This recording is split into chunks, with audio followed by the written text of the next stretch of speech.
Assalamualaikum warahmatullahi wabarakatuh. Bertemu kembali di sini dengan saya Ibnu Sani Wijaya di Ibnu Swat Channel.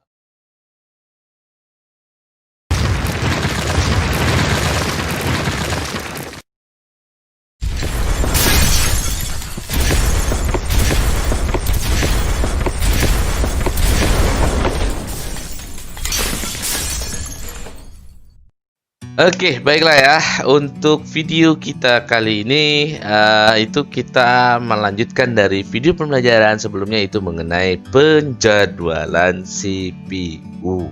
Ya.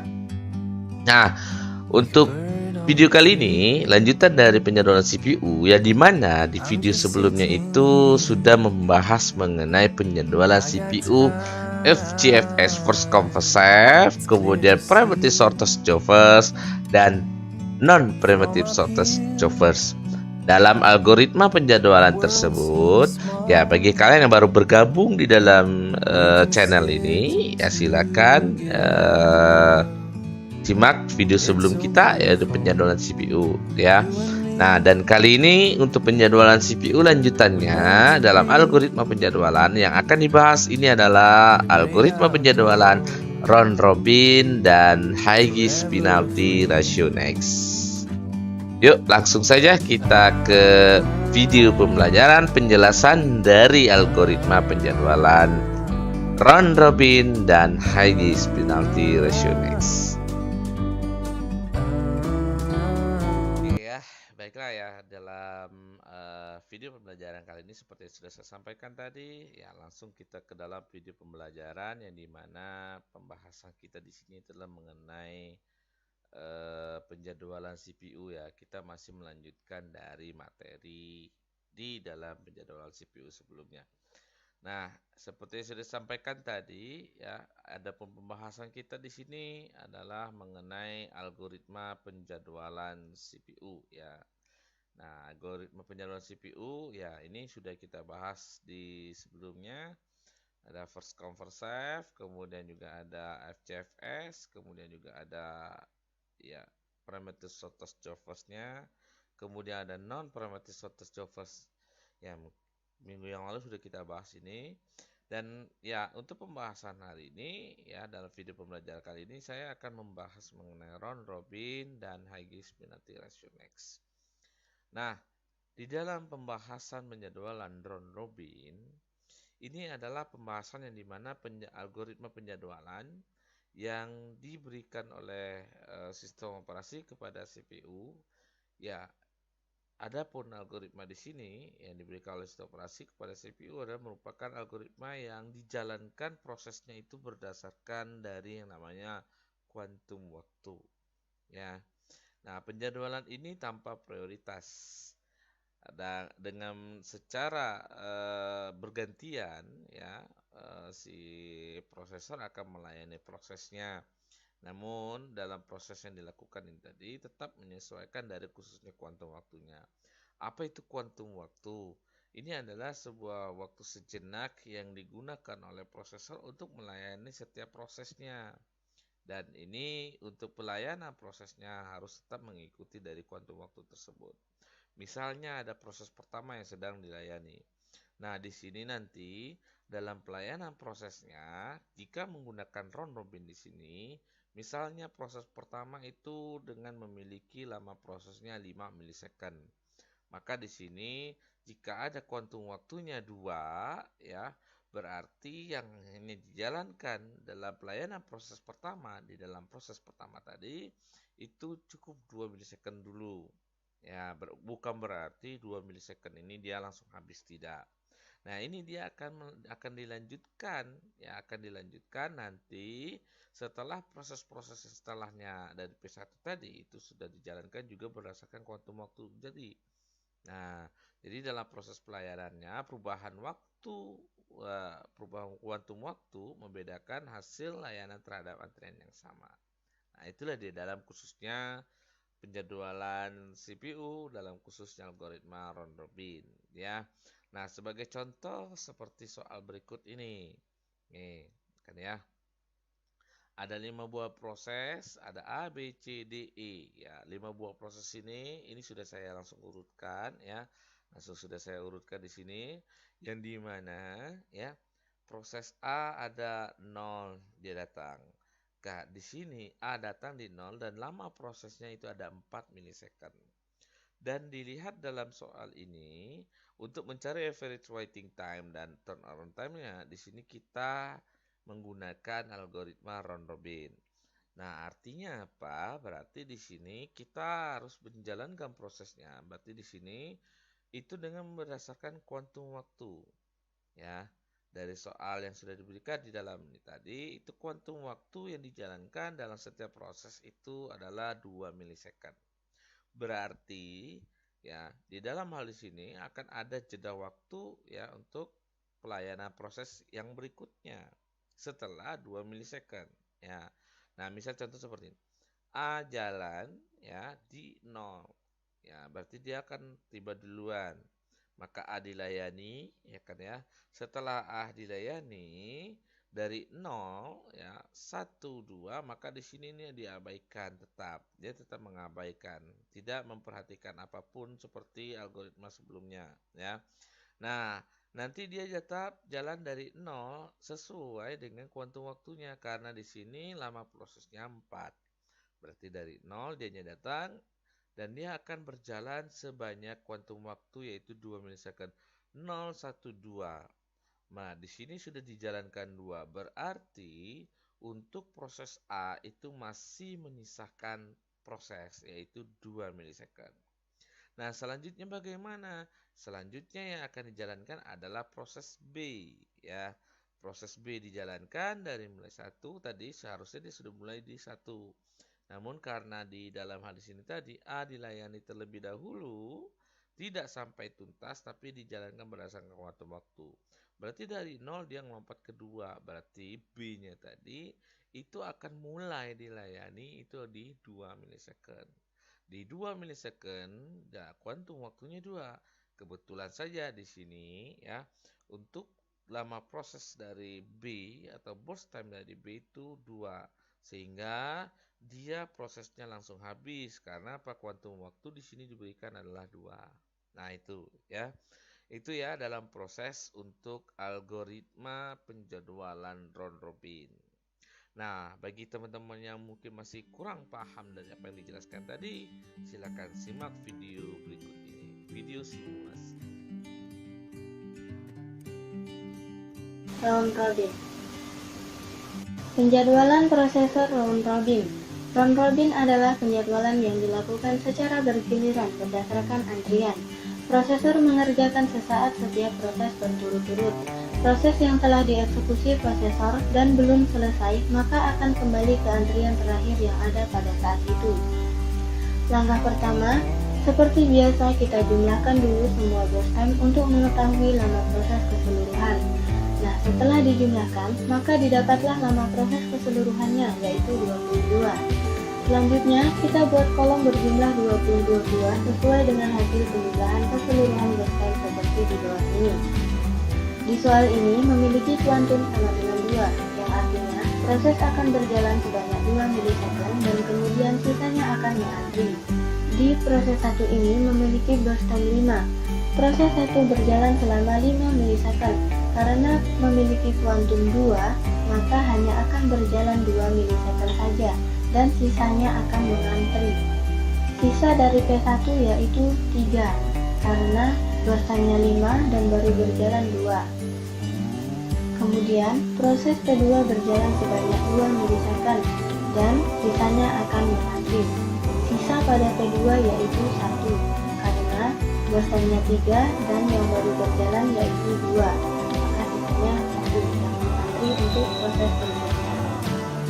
Kemudian, proses P5 berjalan sebanyak 2 milisecond karena kuantumnya 2 dan burst time pada P5 adalah 6.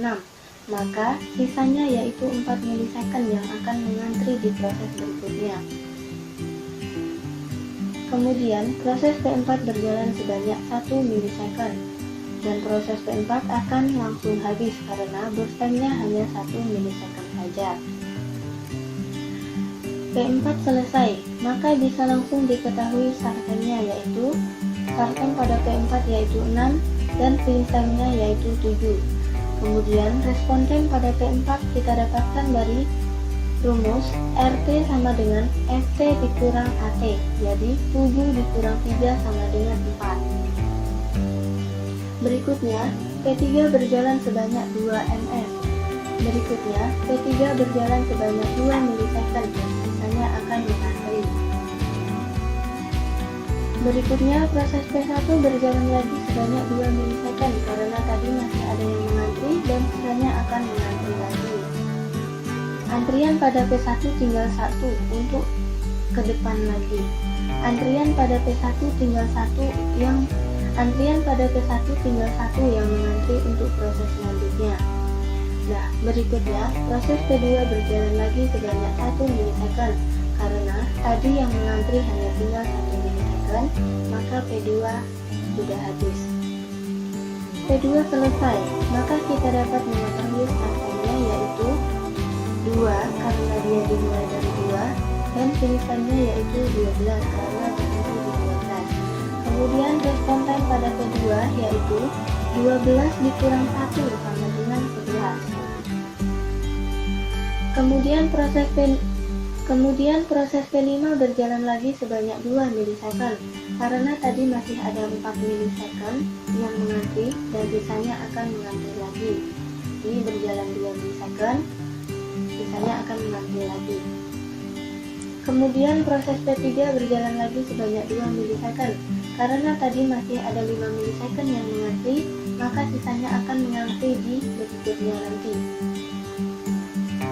Kemudian proses P1 berjalan lagi sebanyak 1 milisecond dan proses P1 akan langsung habis. Nah, ini udah pas 5. Ini warna kuning, bosnya 5, jadi dia berjalan 5 milisecond. Ini sudah habis P1-nya.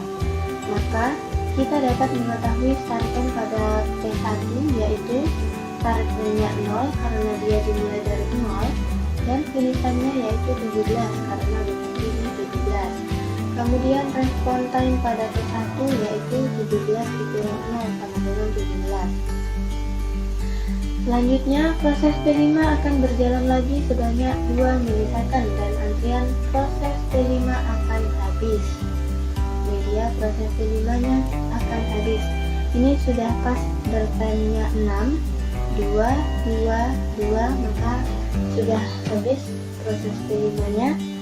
Maka kita dapat mengetahui start time-nya yaitu 4 dan finish time-nya dia 19.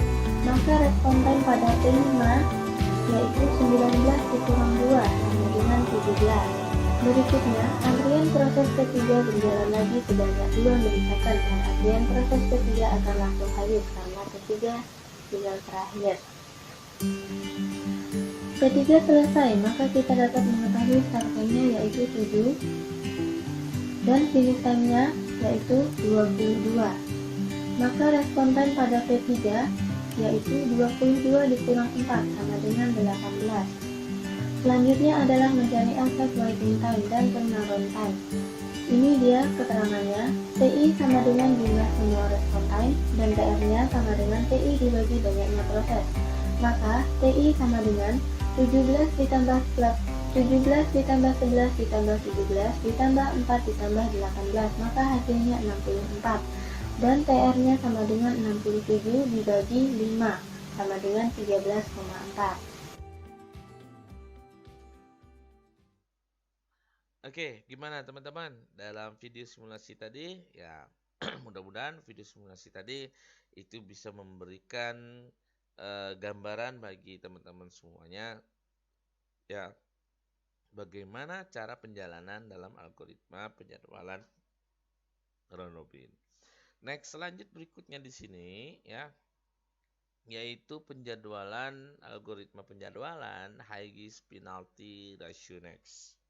Higgs penalty ratio next. Higgs penalty ratio next. Ya, dalam kata penjadwalannya, algoritma penjadwalannya udah jelas bahwa dia akan memperhatikan rasio penalti yang tertinggi yang akan dijalankan selanjutnya. Pada umumnya, ya, Untuk penjadwalan ini itu dia menggunakan prinsip first in first out. Ya, pada umumnya dia menggunakan prinsip first in first out. Namun dalam hal di sini ya, untuk algoritma ini juga tetap memperhatikan rasio penalti ya teman-teman. Ya, untuk rasio penaltinya, bagaimana cara perhitungan dalam khususnya rasio penalti tadi dalam Hughes penalty ratio next atau algoritma penjadwalan HPRN di sini. Nah, ini dia. Ya, dicari terlebih dahulu waktu sia-sianya. Dari waktu sia-sia, ya kan? Di sini didapatkan dari finish time itu dikurangi arrival time. Berarti ini adalah selisih waktu.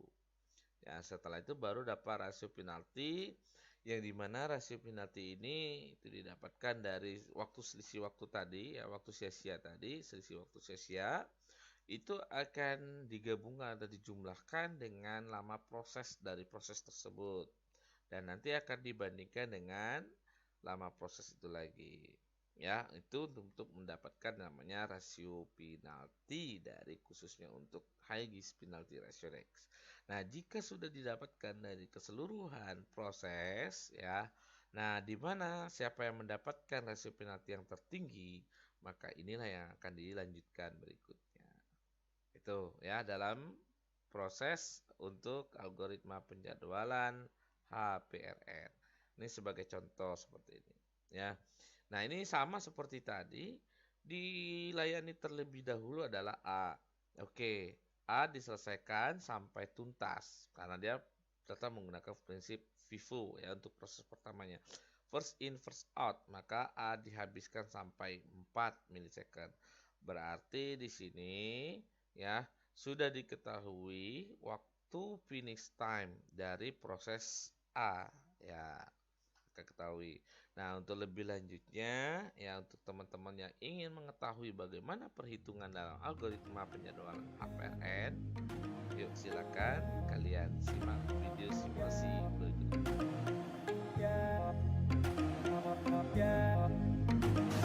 Penjadwalan prosesor HPRN, Hughes penalty ratio next. Proses ini tetap mendahulukan proses pendek ditambah dengan mempertimbangkan rasio penaltinya yang ditentukan lama waktu antriannya. Langkah pertama seperti biasa, kita jumlahkan dulu semua burst time untuk mengetahui lama proses keseluruhan. Setelah kita jumlahkan, maka didapatlah lama keseluruhannya yaitu 22. Selanjutnya, kita buat kolom berjumlah 22 buah sesuai dengan hasil penjumlahan keseluruhan burst time seperti di bawah ini. Nah, selanjutnya, proses P1 akan berjalan karena P1 memiliki arrival time terkecil yaitu 0. Di sini, P1 memiliki burst time 5, maka P1 akan berjalan dari 0 sampai dengan 5 milisecond. P1 selesai, maka kita dapat mengetahui start time-nya yaitu 0 karena dia dimulai dari 0 dan finish time-nya yaitu 5 karena berhenti di 5. Kemudian, respon time pada P1 yaitu 5 dikurang 0 sama dengan 5. Selanjutnya, lihat tabel berwarna biru di samping ini untuk mengetahui manakah proses yang akan berjalan. Nilai rasio penalti terbesarlah yang akan terlebih dahulu dijalankan. Nah, kita lihat di sini, P1 telah berjalan dan berhenti di 5 milisecond, maka nilai 5 ini akan kita gunakan di sini. Ini dia 5, dan 1, 2, 3, 4 ini adalah nilai dari arrival time dari masing-masing proses. Kemudian kita kurangkan 5 dikurang 1 sama dengan 4, dan hasil 4 ini akan kita gunakan di penalty ratio.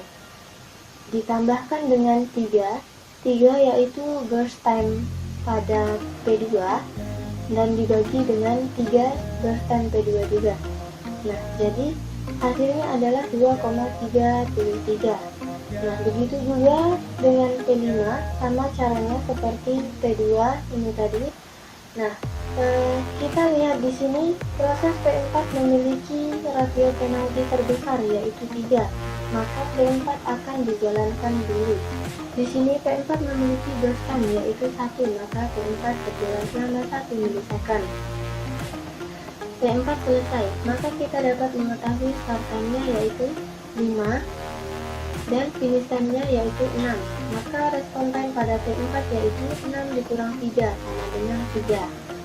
Nah, kita lihat tabel berwarna biru selanjutnya di samping ini untuk mengetahui manakah proses selanjutnya yang akan berjalan. Di sini P1 dan P4 telah berjalan dan berhenti di 6 milisecond. Maka nilai 6 ini akan kita gunakan di sini. Ini dia 6 dan nilai 1, 2, 3, 4 ini adalah arrival time pada masing-masing proses ini. Nah, kemudian kita kurangkan 6 dikurang 1 sama dengan 5. Dan nilai 5 ini kita akan gunakan di rasio penalti. Kita tambahkan dengan burst time pada P2 dan dibagi dengan burst time pada P2 juga. Hasilnya adalah 2,67. Begitupun P5 dan P3 sama caranya seperti P2. Dan selanjutnya, setelah kita melihat di tabel rasio penalti ini, rasio penalti terbesar yaitu terdapat pada P2, maka P2 lah yang akan dijalankan. Nah, di sini P2 memiliki burst time 3, maka P2 akan dijalankan selama 3 milisecond. Nah, P2 selesai, maka kita dapat mengetahui start time-nya yaitu 6. Start time-nya 6 dan finish time-nya yaitu 9 karena berhenti di 9. Kemudian respon time pada P2 yaitu 9 dikurang 1 sama dengan 8. Nah, lihat kembali tabel berwarna biru selanjutnya untuk mengetahui manakah proses selanjutnya yang akan berjalan. Ini. Nah, di sini P1, P4, dan P2 telah berjalan dan berhenti di 9 milisecond, maka angka 9 ini, nilai 9 ini akan kita gunakan di sini. Ini dia 9 dan ini nilai 2 dan 4 ini adalah arrival time dari masing-masing proses ini. Nah, kita kurangkan 9 dikurang 2 sama dengan 7. Maka nilai 7 ini akan kita gunakan di rasio penalti ini dan ditambahkan dengan burst time pada masing-masing proses. Di sini P5 memiliki burst time 6, maka 7 ditambah 6 dan dibagi dengan 6. 6 ini adalah burst time pada P5 juga. Nah, hasilnya adalah 2,17. Dan P3 begitu juga caranya seperti P5. Dan di sini kita lihat P5 memiliki rasio penalti terbesar yaitu 2,17. Maka P5 akan dijalankan. Di sini P5 memiliki burst time 6, maka P5 akan dijalankan selama 6 milisecond. Nah, P5 selesai, maka kita dapat mengetahui start time-nya yaitu 9 dan finish time-nya yaitu 15.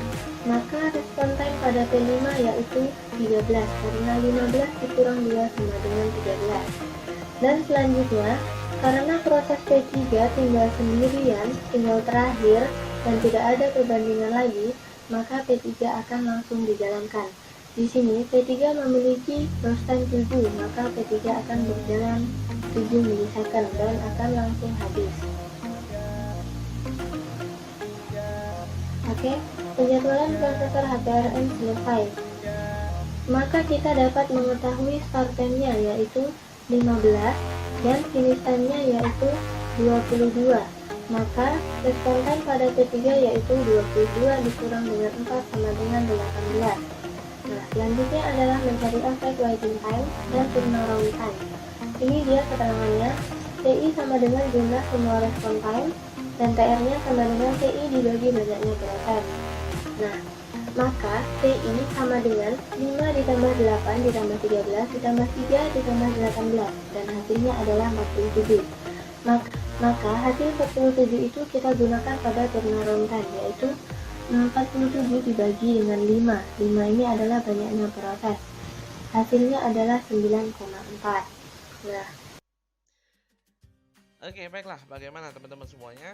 Ya, dari penyajian kita di dalam video pembelajaran dalam lanjutan penjadwalan CPU, algoritma penjadwalan. Ya, yang dimana dalam video kali ini adalah algoritma penjadwalan CPU tentang algoritma round robin dan high disk penalti ratio next.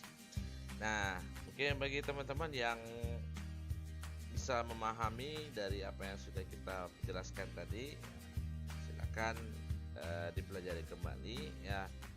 Ya, itu jadi kesimpulannya di dalam penjadwalan CPU ya.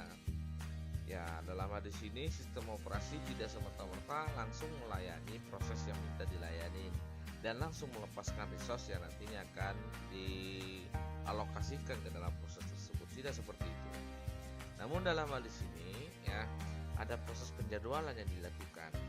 Nah, algoritma penjadwalan yang sudah ditentukan, maka di sini untuk pastinya adalah pembagian waktu yang adil yang dilakukan. Nah, bagi teman-teman semuanya yang sudah membahas di video kita sebelumnya dan pembahasan video kita kali ini yang sudah menyimak ya silakan, mungkin kalian sudah bisa menentukan mana penjadwalan algoritma yang menurut kriteria yang baik dalam penjadwalan CPU ya, apakah FCFS ataukah primitive shortest jobbers atau non primitive shortest jobbers ya, ataukah itu round robin atau mungkin highest penalty ratio next. Nah, di next video, di video pembelajaran berikutnya ya, kita akan mengulas bagaimana atau metode apa untuk pengevaluasian dari penjadwalan ini sendiri. Saya undur diri, sampai bertemu kembali di video kita selanjutnya ya. Dan jangan lupa jika kalian menyukai video kita ya silahkan di like, dan jangan lupa bagi yang baru bergabung dan belum subscribe ya, jangan lupa subscribe ya. Ya, kita bertemu kembali di video selanjutnya. Saya Sani Wijaya di Ibnu Swat Channel. Assalamualaikum warahmatullahi wabarakatuh.